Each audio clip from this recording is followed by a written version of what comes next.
our beginnings, lest we lose our way. We pray that you would bless this time together in your name, Jesus. Amen. Okay, so let's begin tonight by talking a little bit about last week.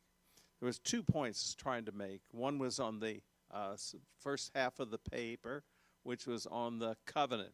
Can somebody give me the date of the covenant? 1607.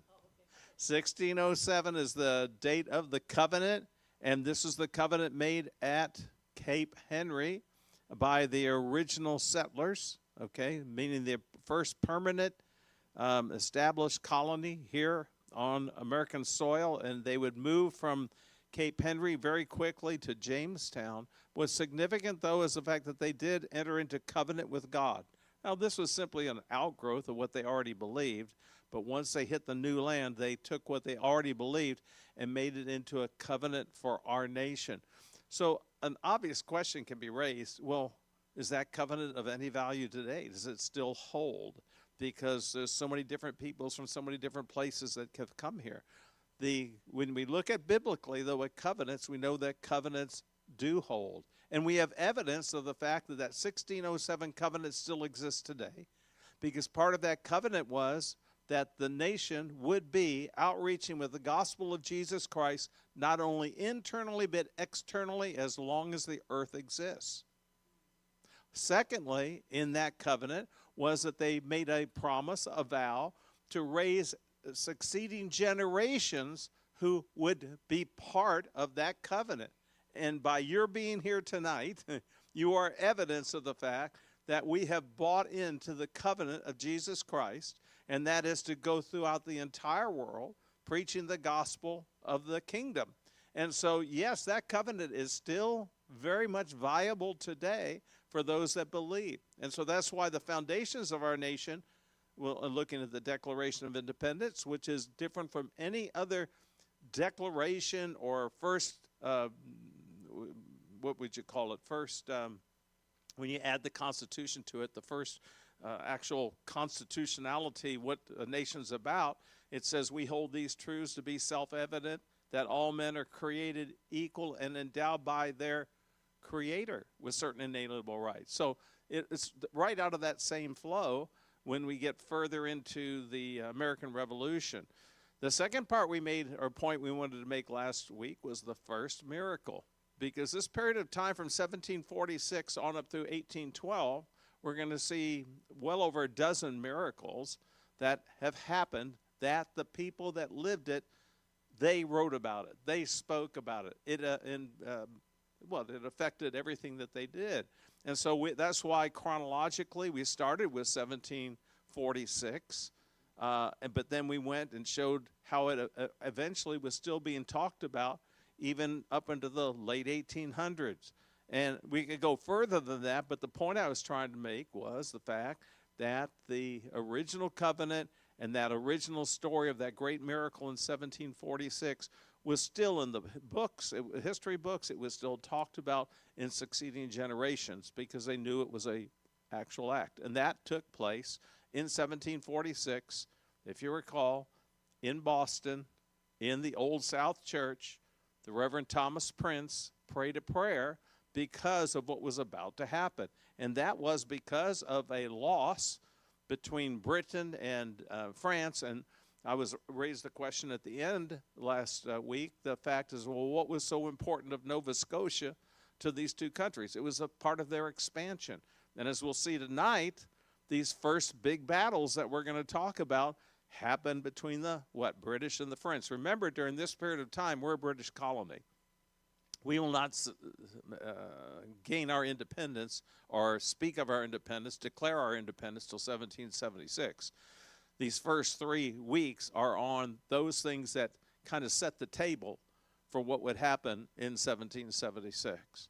So that prayer was because the Thomas Prince and the colonies were very concerned that the French had stated that they were going to first take back Louisburg, Nova Scotia, and then come to the East Coast from the top northern part of our country all the way down to Georgia and ravage all of it, okay, because they were so upset that Louisburg had been taken back, and so they sent this gigantic armada, and you know the rest of the story of the miracle. I don't want to go any further than that.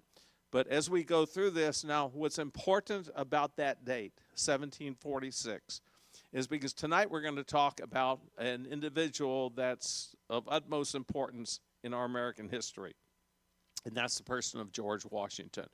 And so I'm going to give you 3 events that kind of set the stage for him to gain the authority that he gained and the trust that he gained, and it all will come about then with miracles. There'll be miracles after miracles associated with this life, which we'll see on subsequent weeks, but we'll see one today. The reason the date 1746 is important is because George Washington was born in 1732. So that means in 1746, when this event took place, he was 14 years old.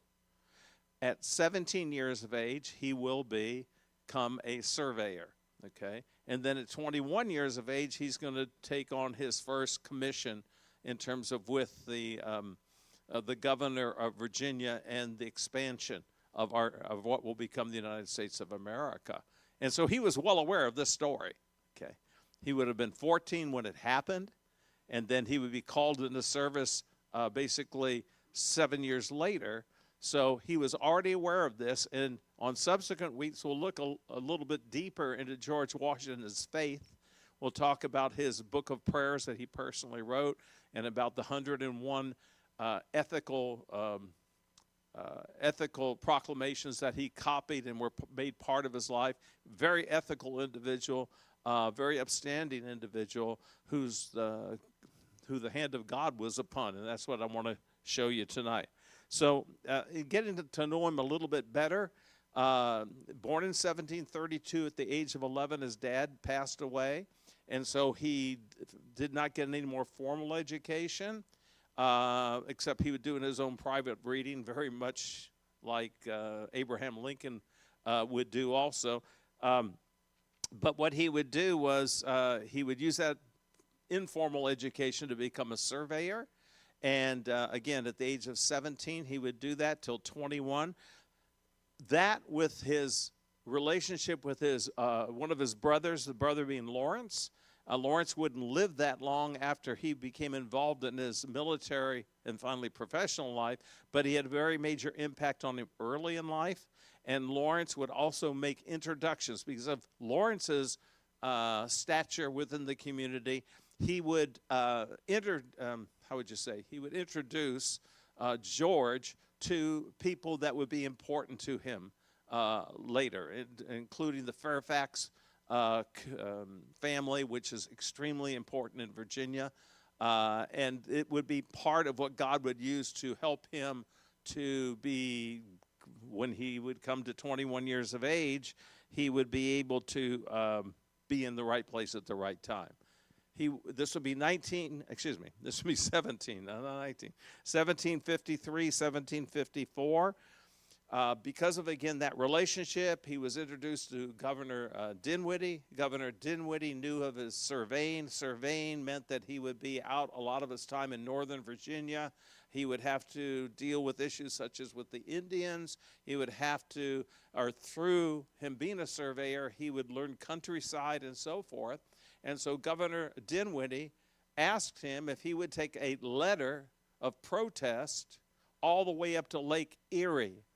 And I'm going to ask David to, at this time, put up the first slide, if you would. If you'll put up that first slide. Okay, so he is going to be asked by Governor Dinwiddie. Williamsburg is important. My family loves Williamsburg. I'm from Virginia originally, and so some of the things we talk about have special interest to me, and Williamsburg is one of those places. And Williamsburg, if you go back there today, they have it, it's all recreation of what went on back in the 1700s. It's just a beautiful place to be. We've been there multiple times, especially we like it at Christmas time because of the reenactments that go on during that season.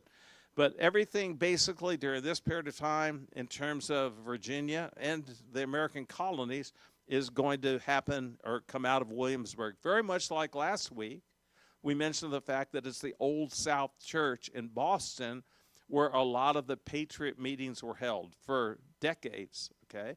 And so when you talk about the Boston Tea Party, it was in the Old South Church that the Patriots met to develop the plans on how to pull that off. So as the Old South Church is important to Boston historically, to the Patriots, it's Williamsburg. That's important to Virginians and then the early colonies. And it will be from Williamsburg. Let me get the little pointer here.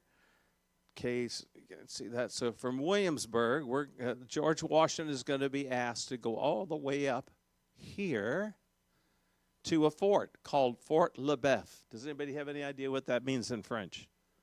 Le Boeuf. It means the meat. So if anybody ever asks you, where's the meat or where's the beef? There it is, Le Boeuf.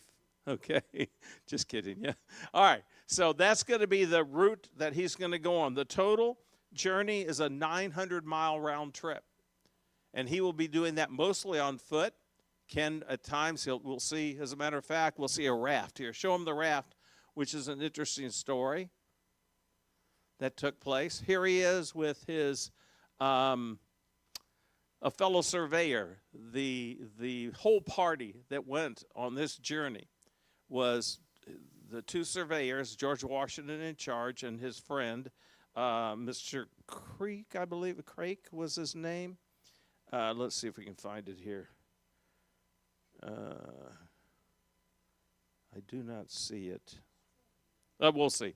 Anyway, so we have those two plus 4 people that were helping with the with baggage and stuff, food and stuff like that. And so here is on his journey, and part of his notoriety, or part of what God will use to have his name to begin to be known, is because on this trip up to Fort Le Boeuf, what happens, the journey he took, he would print maps. That was one of his duties from Dinwiddie, to print maps of where he was going, and then also write about it. And those were not only printed here in the colonies, but they ended up being printed in London and in Europe. And because of that, all of a sudden, this young fellow, a major who's 21 years old, all of a sudden his name is beginning to be known not only here in America, but it's also being known internationally during this time.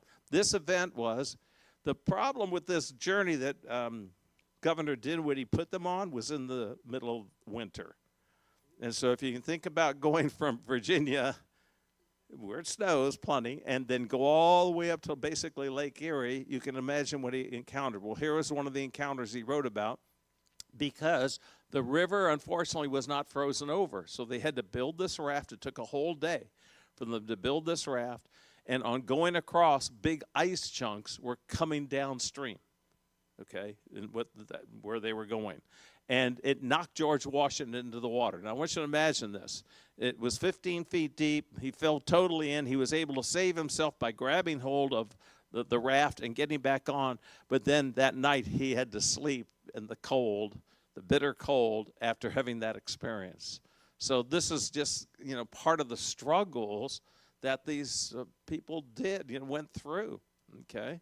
All right, so go back to the, if you would, the original one, the original photo there of the map. And there we go. So he's on that journey. He gets all the way to Fort Le Boeuf and gives a demand letter to the French. The demand letter was, this is our land you are on. Okay. Now remember what we discussed just last week. This ongoing battle for world supremacy between France and Britain. They were the two powerhouses. You could add Spain in there, but for this, Spain is just on the sidelines watching. It's France and Britain going at it on who owns this land. Well, everyone knows what are the two, even today, what are the two major groups in Canada? In terms of where they come from, Britain and France, okay? And so French was very big in that area. So they were coming down from the north, encroaching this way, and we were going up, encroaching that way. Remember, there's no border between the USA and Canada yet. It was a matter of the struggle on who was going to get what. And it's interesting because the northern boundaries changed often during this period, so that at times you would have, as it were, on another one we're going to see, well, you see right there, Duquesne, Duquesne, Well, that becomes Fort Duquesne. That's Pittsburgh. Today, that's Pittsburgh. When we ended up winning the battle and taking Fort Duquesne, it would become Fort Pitt. Okay, so you can see the northern borders, how the encroachment would take place in terms of who was going to have supremacy and where eventually that final borderline is going to be. So George Washington and his very small contingent are up there and saying, hey, we've got this letter from Governor Dinwiddie. This is part of Virginia at this point. That's what the claim was. And the answer from the French was, no, you can take that back to your boss. Okay, there was no, as it were, warfare yet, like what was going to happen in Nova Scotia and on the eastern coast, which never happened because of the miracle. But he brought it back to them. He returned January 16th, 1754. So from November of 53 to 54, November, say December, January, took 2 months to traverse the 900 miles, 2 months. And if you think about it, how many miles they'd have to walk. Now, there was some horseback, there was rafts and so forth, but that's basically what it took them. It took them 2 months.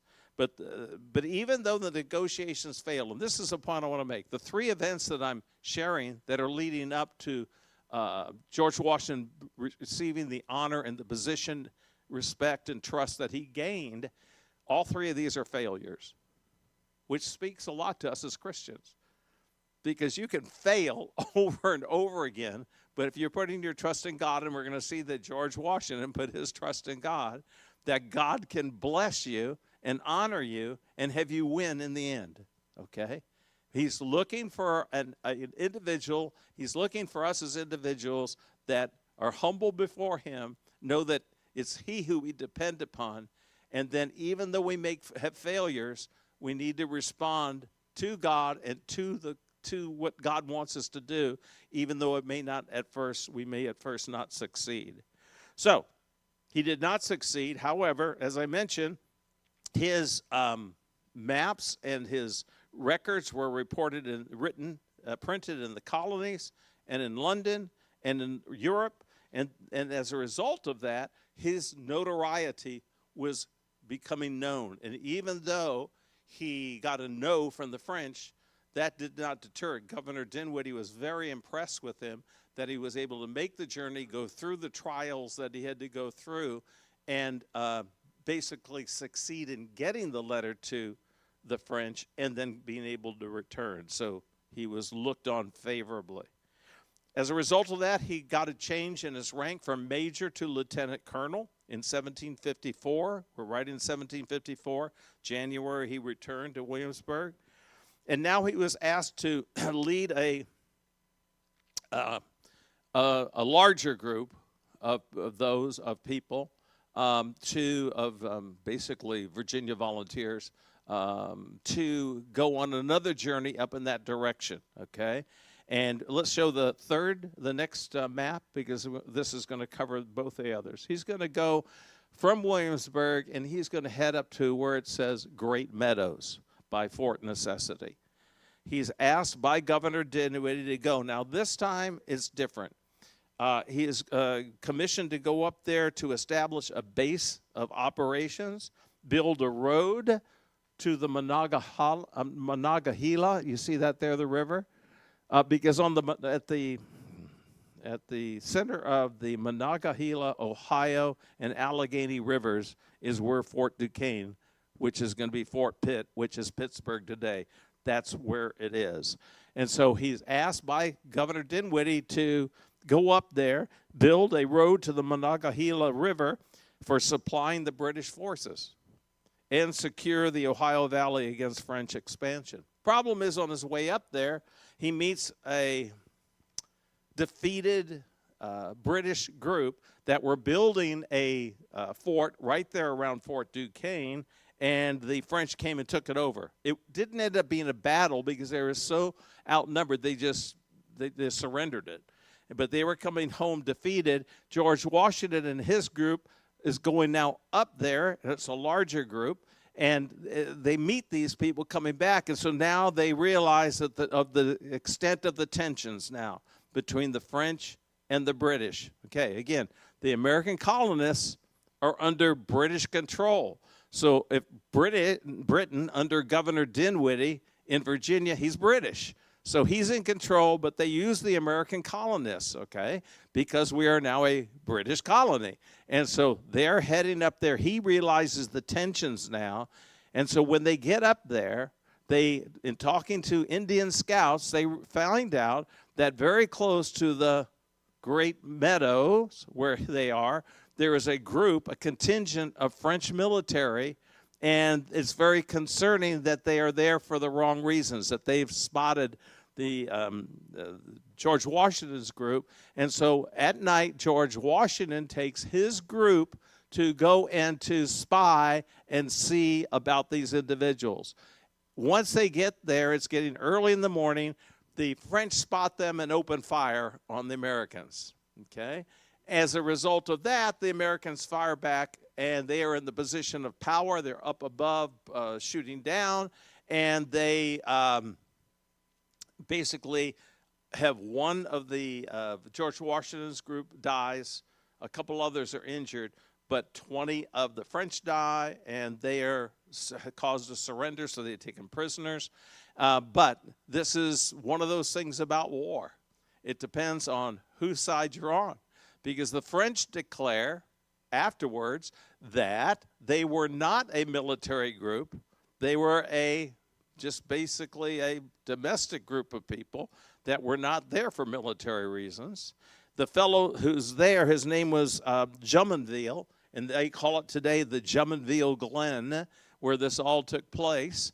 And as a result of that, the French declared that what they did was they murdered this French group. George Washington, till his deathbed, said that no, they fired first. The first shot came from them. They had to respond to it. But as a result of that, at Jumonville, which would have been just a little bit north of Fort Necessity, as a result of that, the George Washington retreated back to Fort Necessity with the captives and so forth, and at the Great Meadows, he built this fort there. But it was not a fort built to defend anything. It was basically a bunch of standing planks in a small circle where they could huddle inside. There was only like 40 of them. And so as a result of that, the French, as a result of what happened in that battle I just talked to you about, well, guess who was the leader of the French that was going to come? It was the brother of Jumonville. Jumonville, the head of that group of French, was killed in that battle. Now his brother is coming after George Washington in his group. Are you with me? I don't want to confuse you, okay?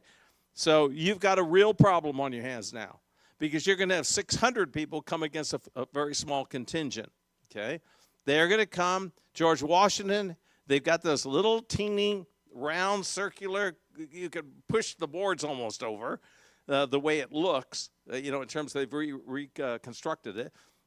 And so George Washington has them go out, dig some trenches, and for the men to lie in the trenches so that when the French come against them, that they'll have a better opportunity to survive. Problem, they're all in the ditches and a heavy rain comes, so now they're in ditches filled with water, okay? And then here come the French. But the French, what they do, French and Indians, what they do is as soon as they get close, then they move out in flanks into the trees, into the ravines, and for the next 9 hours, fire at the guys in the trenches. At the end of 9 hours, 30 of George Washington's men have been killed, and George Washington puts up the surrender, wants to have discussions. So in the discussion, another bad thing happens, okay? And what happens here is that, remember, it's the French, so they're speaking French. The British and the American colonists are speaking English, so they have to have a translator. So to do that, George Washington has an aide that comes with him. So the two forces meet, okay, and they talk about the surrender details. The surrender details are then given in French. The aide is listening to it, tells George Washington what it is. They agree to it and sign it. But the aide didn't know French that well. Because what the right of surrender read was that in that previous altercation at Jumonville, that what the surrender states is that George Washington and his men assassinated this guy's brother, okay? And George Washington didn't know that's what he was signing. But that became public news because the French made it known that George Washington has surrendered and has admitted that he assassinated this guy's brother at Jumonville. And therefore, all of a sudden, it looked like the notoriety of George Washington was going down very quickly, okay?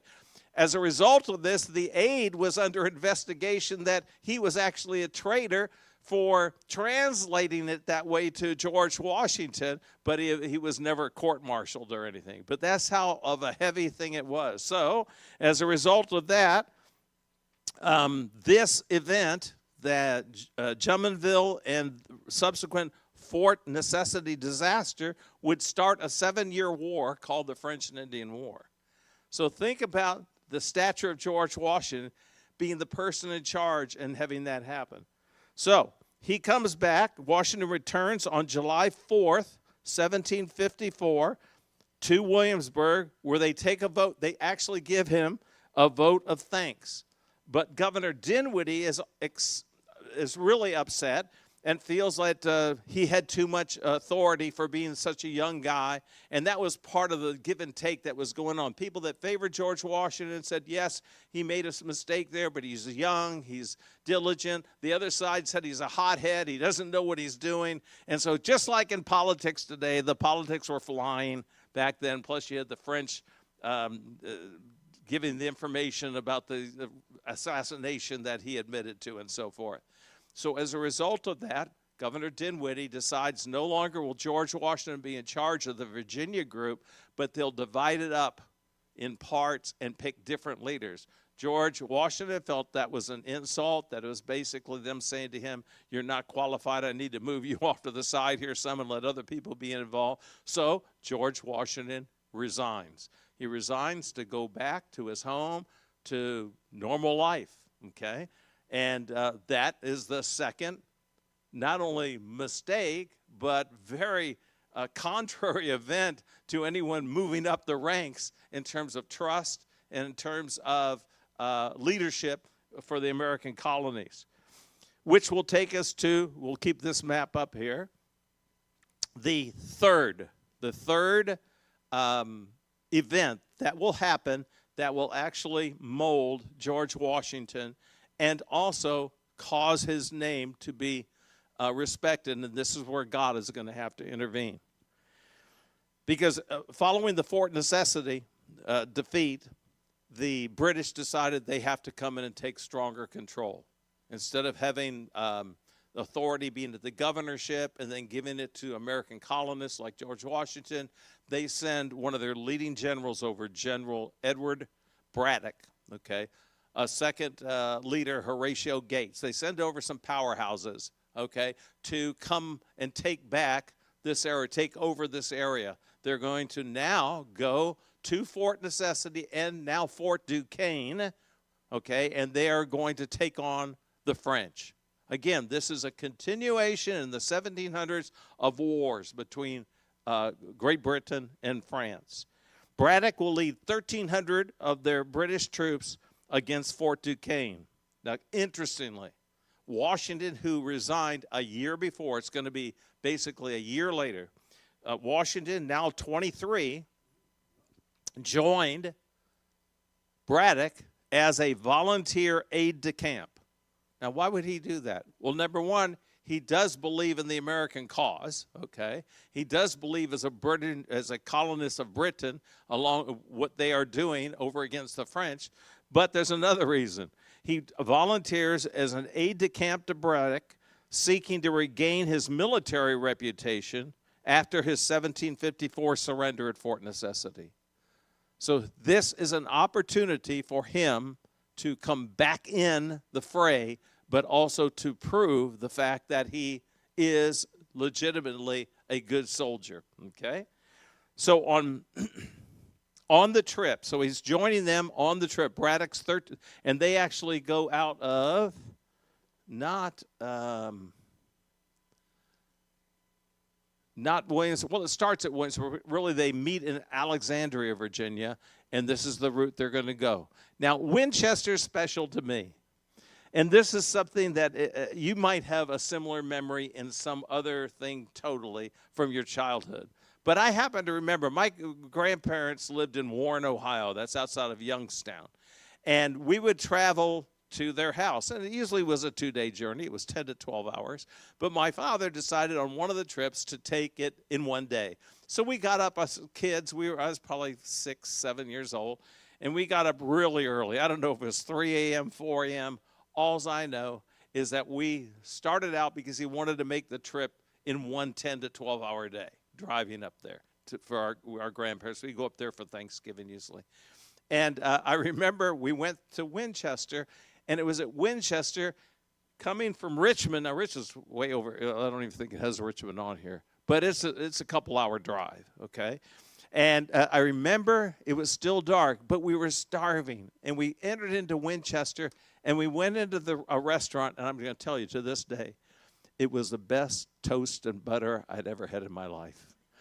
Here I am, 77 years old, and I can remember that place for one reason, and that was the breakfast we had, eggs and bacon, but it was the toast and butter. Okay, so I'm a little weird. I can't. All I know is I remember it. Okay, so anyway, so as they go on this trip, Washington becomes deathly ill. So much so that Braddock forces them to, in a hospital wagon, take or leave George Washington behind. He will be in that wagon for 14 days. I'll read to you later an account of it where he had a fever for 14 days. And they didn't know if he was going to make it, okay? But after that 14-day period, well, let me just give you the information. With a wagon for his hospital, Washington remained under the physician's care for nearly 2 weeks. After 2 weeks, though still not fully recovered, he began to move forward very slowly and with great pain because of the constant jolting of the wagon over the rough roads. He finally rejoined General Braddock's army just prior to the Battle of Monongahela. Okay? So what's going to happen next is that he's going to try to give some advice to General Braddock. You're going to see why, because General Braddock is believing that he's supposed to enter into this battle with the French and Indians with the same sort of protocol that was used in Europe. In other words, the way that he would approach the war would be with all of his men in lines, shoulder to shoulder, marching forward as they did on the European theater, okay? The problem with that, George Washington immediately realized the problem with that in dealing with the French and Indians. And recall, in this time period, even during the American Revolution, you would have there was many different Indian tribes, and they would be on the French side. Some of the tribes would be on the French side. Some would be on the American side. They might switch from time to time on whose side they would be on. But the point being is that at this battle coming up, George Washington realizes that if General Braddock enters into this with the European battle plan, they're going to get slaughtered. So George Washington will come forward with an idea and say, hey, listen, you need to listen to me here. Well, let me tell you exactly what he does. On the morning of July 9th, 1755, General Braddock led his 1,300 British troops against the French and Indians at the Battle of Fort Duquesne. The troops were within a few miles of the fort on the southern shore of the Monongahela River. Remember, 3 rivers meet together, and that's where Pittsburgh is today, okay? And that's where that fort was. After crossing the river, British generals Braddock and Gage led the army. About a mile from the shoreline was a hill covered with trees that led to the fort. Colonel Washington, now 23 years of age. Now, think about this. Here's an experienced older general coming from Great Britain to the American colonies. He's got a young guy, 23 years of age, who at age 21 has just had a terrible experience at Fort Necessity, and it was a disgrace to have him sign this thing of an assassination, even though he didn't know what he was signing because of the false interpretation of it or translation of it. But what do you think that a distinguished British general who had had success in foreign wars and a young 23-year-old who he knows didn't have success at another thing is trying to give him advice? What do you think he's going to do? He's going to ignore him, okay? And that's exactly what he's going to do. Colonel Washington, who was familiar with warfare with the Indians, pleaded with Braddock to let him lead out a small group of his Virginia buckskins as a scout party, but was rebuffed by the British general. At about 1 o'clock, the French and Indians opened fire on the British as they marched, meaning the British, in typical European warfare style, spread out shoulder to shoulder, marching in predictable form. The French and Indians, in the concealment of ravines and from behind rocks and trees, carefully singled out their victims, and in a much shorter time than 9 hours, killed or wounded 714 of the 1,300 soldiers, so over half. In addition, out of the 86 officers, which were easily noticed who was an officer by what they were wearing, in addition, out of the 86 officers, 64 officers, including Braddock, were either killed or wounded during this short battle. In Benjamin Franklin's official report, I'm going to read from it, he stated, quote, Captain Orme, who was one of the general's aides-de-camp, remember George Washington was an aide-de-camp. They had multiple aides-de-camp. That's individuals that were running errands back and forth. They would, as George Washington would be on the battlefield on his horse, he'd be taking notifications from the two generals to different parts of the battlefield because they're up above watching and trying to orchestrate how the British soldiers should respond to the attack, okay? This, again, is Benjamin Franklin's report. Quote, Captain Orme, who was one of the general's aides-de-camp and being grievously wounded, was brought off with Braddock and continued with him to Braddock's death, which happened in a few days. Told me that Braddock was totally silent all the first day and night and only said, quote, who would have thought it?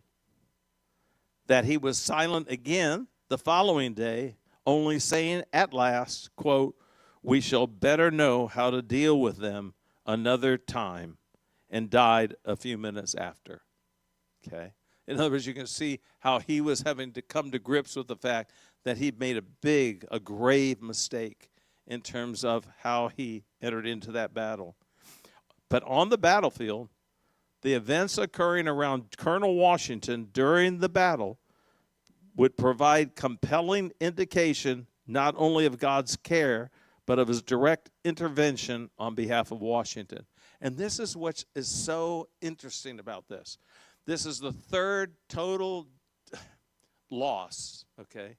George Washington lost the first time in the sense that he went to get the positive response from the French. He got a no and had to return with an unfavorable answer. The second would end up at Fort Necessity, and that total, what would you call it? Loss, total loss, okay? And now the third one is going to end up being a total loss also, because as you saw by the numbers, the British lost basically 700 men, including officers, whereas the French lost very few people at all because they were hiding behind trees. The French and the Indians were hiding in crevices, ravines, and behind trees, just shooting the British officers as they came in European style. But guess what? But God would intervene on George Washington's behalf. And just as he had gotten European and English recognition and amongst the colonies, what is about to happen would be carried on for years in terms of teaching and also inspirationally for the colonies.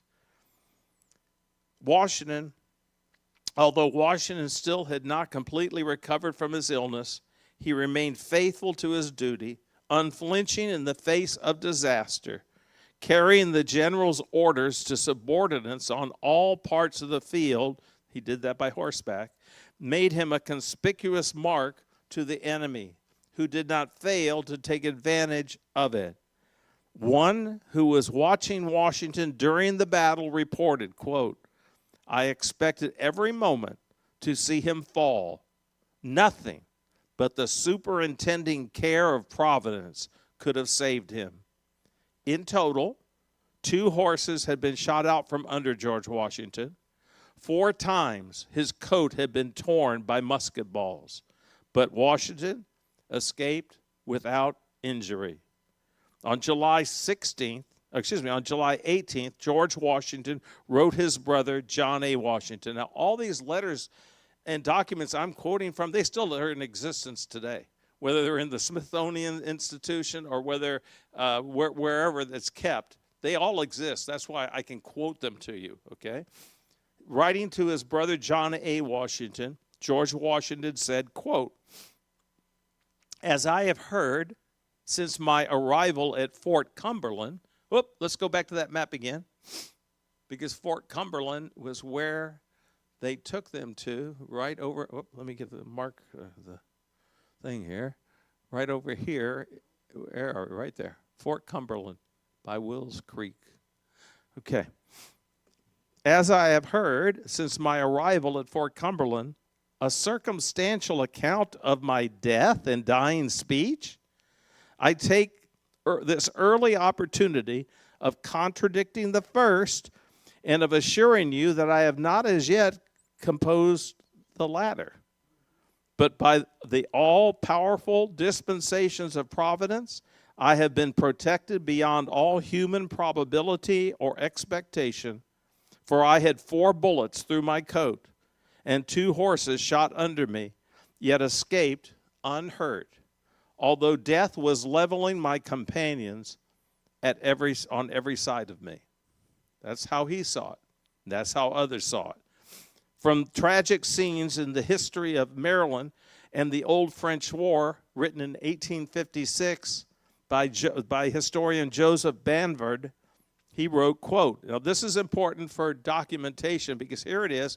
We've gone now from 1754, now we're 100 years later, a little over 100 years later, and the story was still being written about, and the facts are not changing. Listen, it was a, quote, "It was a remarkable circumstance and beautifully illustrative of a superintending Providence that Colonel Washington, though he had not recovered from his illness, he had been confined to a hospital wagon for 14 days due to a life-threatening ravenous fever, was constantly moving about the theater of action, exposing himself to the thickest of the fire, and exhibiting on all occasions the most admirable courage, being aide-de-camp to the general. It was this duty to carry his orders to the subordinate officers in all parts of the field. This made him a conspicuous mark to the enemy, who did not fail to take advantage of it." And then he quotes from the letter I just read you.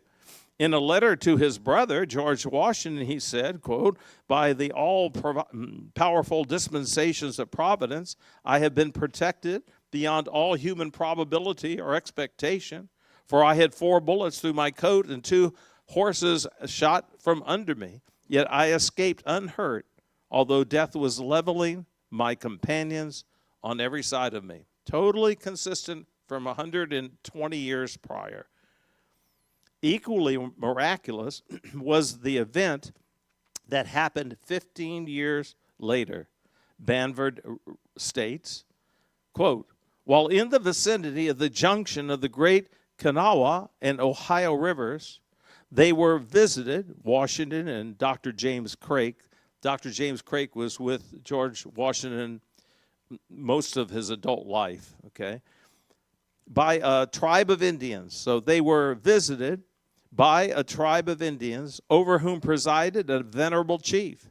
This aged chief told them that, having been informed of the approach of the Colonel Washington to that part of the country, he had come a long journey on purpose to see him, and then assigned as a reason that during the very battle of which we have given an account, he had, quote, singled out Washington as a conspicuous object, fired his rifle at him many times, and directed his young warriors to do the same.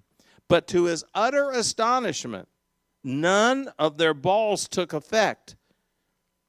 Through an interpreter, he continued, I am a chief and ruler over my tribes. My influence extends to the waters of the Great Lakes and to the far blue mountains. I have traveled a long and weary path that I might see the young warrior of the great battle.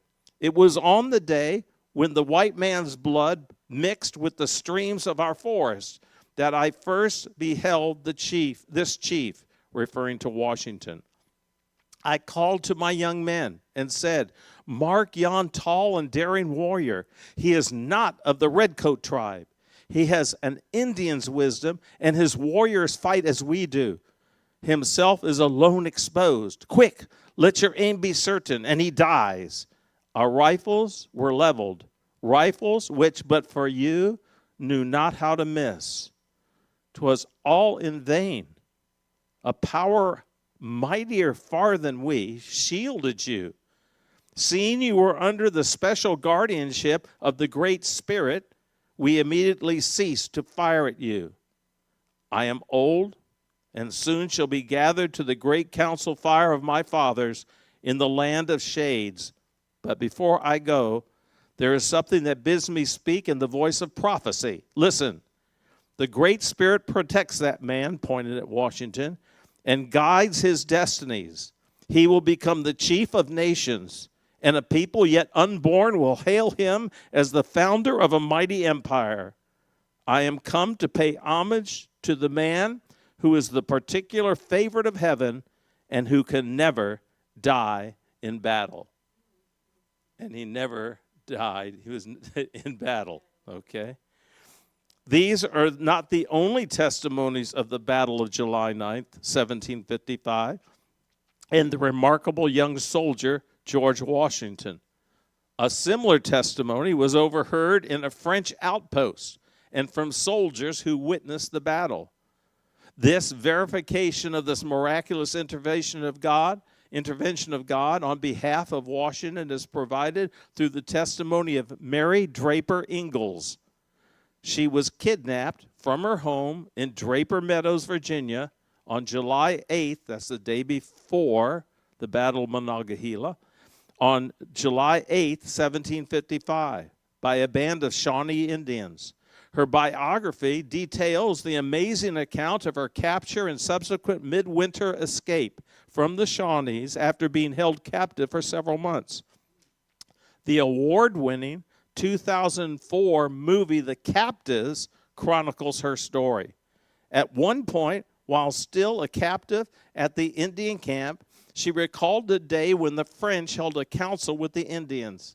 After the council concluded, the Frenchmen were talking excitedly to each other, gesturing animatedly. Mary listened to their conversation, which was focused on George Washington. Having personally met Washington, she began to inquire of the men about him. They told her about an Indian chief named Red Hawk who had been in the victory at Duquesne. Red Hawk told of personally shooting 11 different times at Washington without killing him. At that point, because his gun had never missed its mark before, he ceased firing at him, being convinced that the Great Spirit protected Washington. The Frenchmen continued to tell her more details about the battle and its final grisly outcome. She doubted their account. Surely the British could not have been so completely crushed.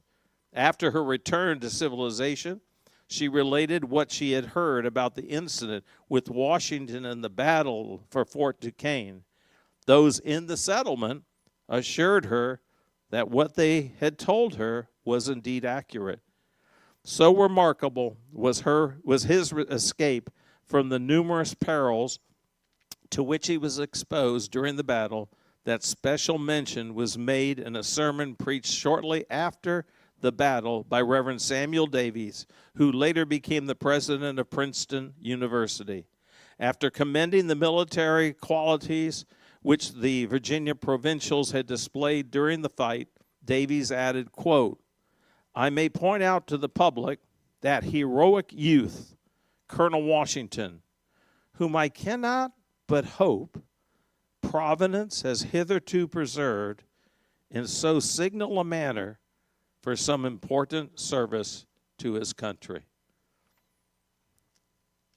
Given the fact that George Washington would become the father of our country and first president, by the way, he served actually as leader of our country for 16 years, because the 8 years prior to his presidency, he was commander-in-chief. We didn't have a president yet. So he actually led our country for not 8, but 16 years. Given the fact that George Washington would become the father of our country and first president, the prophetic words of the Indian chief, Mary Draper Ingalls' account, and Reverend Davies' future prophetic hope prove even more valuable in understanding the divine protection surrounding the entire life of George Washington and how the stories affected the view of the public at large. 80 years after the battle, a gold seal of Washington containing his initials was found on the Monongahela battlefield. It had been shot off him by a bullet. That relic has remained in possession of one of the members of the family. True to the Indian's voice of prophecy, Washington never was wounded in any battle. 3 defeats resulted in George Washington being elevated both in the eyes of his superiors and in the eyes of his fellow Americans. This was just the beginning, though, of the miracles establishing George Washington's life. Now, I was asked in the first service why those stories aren't told today, because they were told all the way through the 1800s, even up to the early 1900s. Why is, especially today, it's obvious. In the 1960s, when the Supreme Court ruled that no prayer in school, no Bible study in school, 1985, then no 10 Commandments, the pushing of God back out of the, quote, secular arena into the religious, separation of church and state, even though it's phony. Because of that, teachers would not be allowed to tell these stories of God's intervention because they're actually prohibited from doing so. So that's why it's so important for us that have the knowledge of these events to make sure we understand them, that we've learned them, we know them, so that, number one, we can share with our children, our grandchildren, to keep the history of God's intervention in our history alive. And then secondly, as something that we can actually, in conversations, look for the Holy Spirit to bring up something that we can tell of God's wonderful works, not just in the Bible, but that same God who intervened, who established our nation as one nation under God, and why the covenant still works today. Now, I've got for you 2 things. First of all, I want to go over this with you quickly. Could you hand these to everybody? Yeah, so everybody has one. Just like last week when I gave you a sheet to summarize the lesson of the day, I've got this one for you.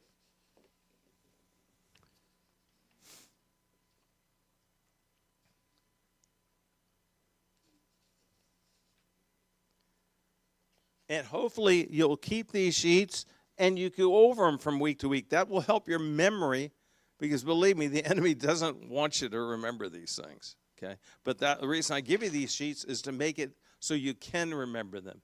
They're just summaries. So here's the first summary. Let's make sure everybody's got one. You need up on the front here. Raise your hand if you don't have one yet.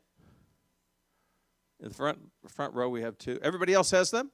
Okay, so let's go over it very quickly, and then I've got a gift for you. George Washington, this is the second miracle, okay? Miracle number 2. 3 events that moved him into position to demonstrate he was God's chosen. At the beginning, age 21 years old. He was asked to carry a demand letter to the French. He went from Williamsburg to Fort LaBeouf, Pennsylvania, a 900-mile round trip. The French said no, but his reputation for bravery and leadership became known.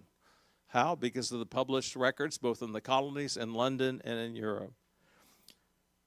Point B, from major to lieutenant colonel in 1754. He led a small command to Pennsylvania to establish a base of operations, build a road to the Monongahela River for supplying British forces, and secure the Ohio Valley against French expansion. 2, Jumonville Glen, May 28th. Who caused it? You'll never know for sure. It's one of those things of war that both sides have their account of what happened. But again, George Washington, to his death, said that they fired on them first. The meaning that the French fired on the George Washington's contingent first. This began the 7-year French and Indian War, and it led to the Fort Necessity disaster, and also to the Fort Necessity terms of surrender. Washington returned July 4th, 1754, received a vote of thanks, but resigned. It'll be a year now he'll be at home. 1755, Britain took charge of the war under General Edward Braddock. Braddock led 1,300 British troops against Fort Duquesne. Washington, now 23, joined as a volunteer aide-de-camp to Braddock, seeking to regain his military reputation after his 1754 surrender at Fort Necessity. On the march, Washington became deathly ill. Nearing the fort, Washington offered suggestions. He rejoined and offered suggestions, but was rebuffed. Then on July 9th, about 1 o'clock, the disaster and miracle both began. 714 of the 300 and 63 of the 86 officers were either killed or injured. Washington had 2 horses killed and 4 bullets through his coat, but unhurt. This miracle was seen by the French, English, his own men, and the Indians. 15 years later, we just discussed the Indian chief's prophecy. This was the beginning of the miracles establishing George Washington's life. So hopefully, when you read these points, it will also bring up some of the things that I shared. The other thing I have for you today, if we can show that picture, in 1930, representing the 175th recognition of the battle. United States postage, Battle of Braddock's Field, which is the same as the Battle of Monongahela, okay, because that's where Braddock actually died, okay, and then under it says Colonel George Washington, 2 cents. So this was 175 years since the event. So in what? We're in 2026, so in 4 years will be 2030, and you'll be looking at, this is, remember, produced in 1930, 2030, it'll be the 275th. So I was able to get these stamps. They're never been used. They're mint. And each of you take one, and it's something that you just can keep, or you can give it to somebody that like a child or grandchild, or you can actually use it as a tool of witnessing if in conversation, you people you deal with, if the subject of God's, the history of our United States, why the basis is Christianity, Judeo-Christian ethics, and so forth, we have something to show them, and you can tell the story. So, Joyce, if you and Elizabeth would hand these out, one per person. And are we still on? We want to say good night to you. Thank you for being with us tonight. And next week, we're going to take a look at another individual, a young man who many people have never heard of, but who was instrumental in what God was about to do with the American Revolution. God bless you all.